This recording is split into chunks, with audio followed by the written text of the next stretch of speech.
Because every day above ground is a good day. Some are just more questionable than others. Questionable call, Monday edition. Let's roll with 8 on the board.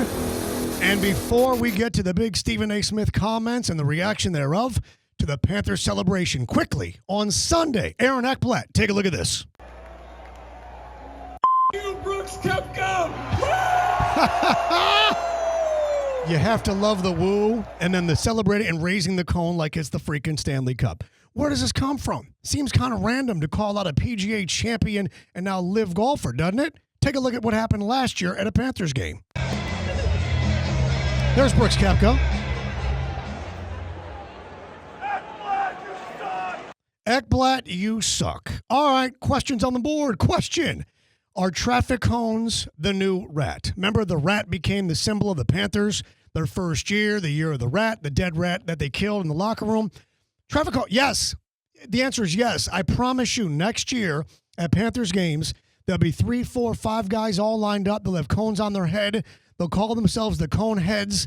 It'll be a new iteration or however you say it, of the Panther/rat. It's the new evolution. It's a new thing. Traffic cones, the new thing for the Florida Panthers. All right, let's get into it at number 7.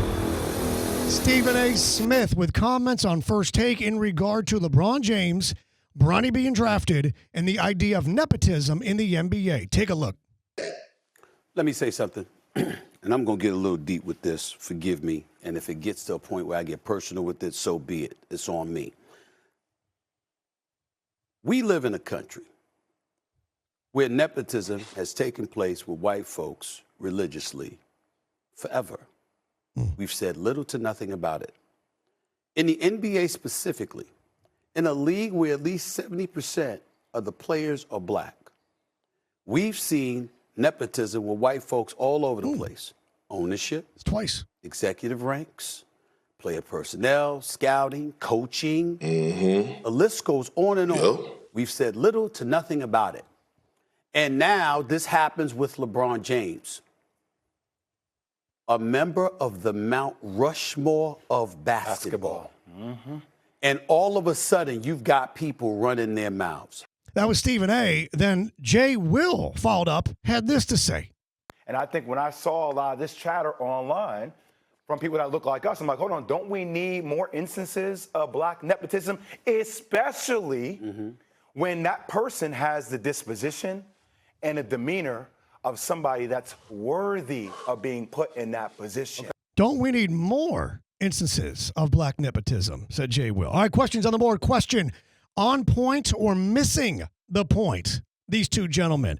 Listen, there's a difference in life between what it is and what it should be, and what it is and whether or not it is right. Nepotism is, for the most part, a bad thing, right? So why would we want more of it to be on the other side? It would, instead of leveling a field, it would fracture a field. If something is wrong, more of it is wronger, even if it means to equal out along race, creed, color, sexual orientation, etc.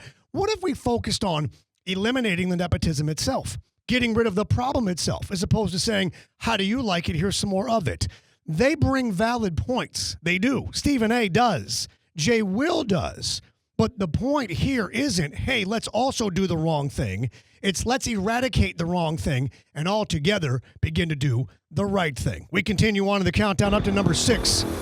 And it comes to us from St. Lucie Battery and Tire. Total Car Care, SLBT.com, 18 locations, South Florida, home of honest, reliable service since 1970. Mad Dog Chris Russo, trying to pronounce the name of John Tortorella. Look, not that hard. John Tortorella, longtime hockey coach. Take a listen. 04 CAC, we played Tampa down in when our good buddy Tortolotto won Torts, and it was $6.29 million. You got to love that he bailed on the Tortolotto, and he said torts. You got to love that when it's like when you try to spell a word and your phone won't figure it out and you can't get help from autocorrect. So what do? You just pick a different word and you just abandon it. Torts. Question on the board. Degree of difficulty on Tortorella. Tortorella, not hard.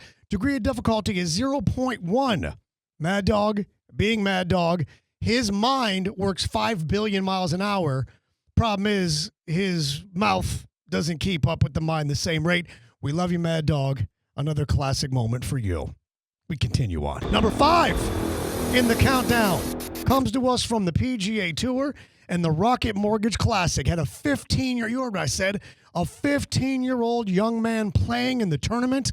Listen to the questions that he faced from a reporter at said tournament. You're the only player in the field that if you click on your profile on the PGA Tour app, height and weight is not listed. So what is your current height and weight? I think my height's probably 5'7", and weight's maybe 120. Okay. What's that waist size? It's right there at 28. What's that waist size? Can we watch it one more time? I want you to listen closely to not that he gets asked about his waist, but how it is asked. Listen to how the waist size question is asked. Look. You're the only player in the field that if you click on your profile on the PGA Tour app, height and weight is not listed. So what is your current height and weight? I think my height's probably 5'7", and weight's maybe 120. Okay. What's that waist size? It's right there at 28. Yeah, he said, "What's that waist size?" What that mouth do meme? It's weird phrasing. Question on the board. Question creepy or just cringy? No, it was cringy, and then it went full on creepy because he didn't say, "How tall are you? What is your current weight? How's that changed from a year ago? Do you know your projected height? Has a doctor told you that? What is your current waist size?" He said, "What's that waist?" That's just it's just creepy. The way that it was asked and the way it was said, it's just flat creepy. Fight me on this. Remember, like the video, subscribe. We're almost halfway home, kids, as we roll on to number 4. Presented by Celsius, Essential Energy Drinks, Live Fit Cosmic Vibe today. Sparkling Fruit Punch Edition. You know this one. I like to spike mine. You shouldn't, but like I said, Celsius, Live Fit. We got Seattle Mariners baseball. J.P. Crawford making an outstanding play at shortstop. But watch what happens when he does. Take a look. 2019. Right back. It's a great play. Who's he flipping it to? Who's that to? Look at him laying there. Pitcher's like, what happened? Yeah. Great potential. Yeah, great potential is right. Question on the board. Question, who's at fault here? JP or 3B? Rojas at third base started to make his way to the bag to cover, and then he stopped. How was Crawford supposed to know that? It's a tremendous play. It's a good thing it was a flip, not a fire. He made the right play. He did the right thing. Rojas abandoned covering the bag. There was no one at third. I'm not sure the confusion was. He thought maybe he'd missed it. He wouldn't be able to get there. Regardless, good play, JP. Rojas at third. Brother, you got to keep running. You got to cover for him there. We roll on in the countdown all the way to number 3. Just like that. Chicago Blackhawks picking second overall Friday night in the NHL draft. Sitting down with Leah Hextall is their draft pick, who may be new to this whole hold your own microphone thing. Take a look at this. And you're the second overall pick. You're going to get to play with him. Yeah. What are your thoughts? I mean, that's awesome. Now, She lifts it up for him. Yeah, now it's true. And then it's drifting. Is she bringing it back? I'm going to have you Sorry, sit yeah. back there. I mean, You're okay. yeah, I'm just so excited. I mean, yeah. I'm just so excited. Yeah. Like you saw. Can we watch it one more time? Let's take a look at it one more time so you notice she's lifting the microphone up saying you got to talk into it. And then it's over here like this. And he's like, he said, no, dude, you got to put it back. Take a look. And you're the second overall pick. You're going to get to play with him. Yeah. What are your thoughts? I mean, that's awesome. Now, Lift it up. that's awesome. Yeah, now, Okay. now it's true. It's over there. No, bring it back. It's, I'm gonna have you sit sorry, back yeah. there. I You're mean, okay. yeah, I'm just so excited. I mean, yeah. I'm just so excited. Question on the board. Question. Nervous or just new to this? Look it. He's done media. He's the second pick overall in the NHL draft. He's probably been talking to reporters and media since he was 7 or 8 years old. You play that young. It is that important of a game. And if you're this good, I assure you there's been interest in you that long. Plus, how old is he now? 18 years old? So we're talking about 10, 11 years. This is about being new to it. Not media, but having your own mic. Because this young man is accustomed to people going like this and then going like that and asking him a question and having him answer it. This may be the first time he's holding his own microphone for himself, aside from the fact that his whole world just changed. Who knows if it's going to be generational wealth? Who knows the family circumstances? I mean, he just got picked second in the NHL draft. Holding a microphone near your own mouth while you talk to someone while you're on TV may be a little bit new, maybe a little bit nerve-wracking, but certainly is not something that he can't figure out in short order. My guess, he's used to being interviewed as opposed to interview. And by the way, I did this one time. Hilary Swank, 2-time Academy Award winning actress. I MC this gala in the south of France. She was going to want the microphone from me to offer a donation for a package to raise money for the foundation. And so she's holding the microphone like way down like that. And so I walk over and I raise the microphone just like Leah Hextall did. And Hilary Swank, the 2-time Academy Award winning actress, said, "Yes, Josh, I've used a microphone before." And then everybody laughed at me. It was outstanding. We continue on the countdown up to number 2. And it comes to us from Mets baseball. More grimace at the ballpark. Keith Hernandez has had enough. Take a look. It's the inflatable grimace. Oh, is it? Oh, is it? Wouldn't you just love to have a nice pick and pop it? Whoa. No, I'm not a grimace popper. Are you a grimace popper? I would love to do it. What the hell? And that was Keith Hernandez on the Mets call. Question on the board. Question. Costumed fans at games. Are you in or are you out? All right. Grimace, the Mets, that's a whole thing right now. That gets exemption. But why the hell do we have 4 dudes dressed up as a banana wearing costumes or a random dude dressed up as a hot dog in a costume on a Thursday night at some Kansas City Royal game for no reason? What is with this look at me society? Why does everyone want to go to events where everybody looks at them? Is it just wanting strangers to want a picture with you? How many different teams have super fans that dress? I mean, it just used to be the Raiders by themselves, remember? And then you got the Chiefs guy. Well, he was Robin Banks, so we know why he was wearing a costume.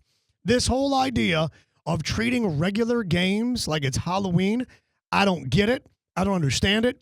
Other than this society we live in, this look at me society where everybody wants to be viral, everybody wants to be on TV, everybody wants to become someone and get asked for pictures and selfies. It's just kind of just played out. Grimace gets a pass. McDonald's, we love what you're doing. Keep doing it. And just like that, we find ourselves all the way to number 1. This Monday countdown, and it comes to us from the USA Track and Field Trials. U.S. track star Noah Lyles. He likes the Yu-Gi-Oh! That's the trading cards, like the Pokemon, I'm told. Yu-Gi-Oh! He's a big fan. We know he wears pearls. He paints his nails. It's Yu-Gi-Oh! Is it Dragon Balls? C-Cat, what are we dealing with? Yu-Gi-Oh! Okay. Yu-Gi-Oh! And Dragon Balls, and, of course, the Pokemans. Take a look at Noah Lyles. Speaking of having fun, where are the cards? What do you have today tucked in the uniform? I got them tucked away in the uniform. I was keeping them behind the number, but the chip kept falling out, so I decided not to do that. Okay. It's time for, I pulled out Exodia, or the finals of the 100, but now it's time to build the whole thing. Oh, yeah. I got the left and right arms. Yep. And I got the legs coming tomorrow. All right, that'll be other cards in addition to that? Exactly. All right, because it's speaking German to me, man, so I'm glad. I hope everybody at home understands. No, all the Yu-Gi-Oh! Fans know. Something big is coming. Sounds good, all right. All the Yu-Gi-Oh! Fans know something big is coming. Question on the board. Question. Running with cards. Okay or oh no, Yu-Gi-Oh! See, we did there a little play on words. This is okay. Here's why. He's bringing the card nerds to see what he's going to pull out of his uniform the next time. He is proving himself to be more than just a track and field guy. He is a nerd of the Gen Z. He is the kid who's only 26, who is relatable to a lot of folks that don't watch track, that aren't interested in the sports ball, as they call it. He is building a brand. He has been unique. He has been one of one. But now with the whole trading card thing and all that, people, oh, I can't believe he owns one of those. Why would he leave it against a sweaty body? Or, oh, what's the This is interesting because it carries over to what might he have next. Good on you, Noah Lyles. And welcome, by the way, to the world of sports. All of you Dragon Balls and Pokemans and Yugi. How do you say it again? Yu-Gi-Oh! Yeah, whatever, dude. Nobody cares. Fans, glad to have you. Looking forward to the Olympics. Like the video. Hit subscribe. And remember, kids, while every day above ground is a good day, some are just more questionable than others, like this one. Second night to the bad guy. We'll see you on Wednesday.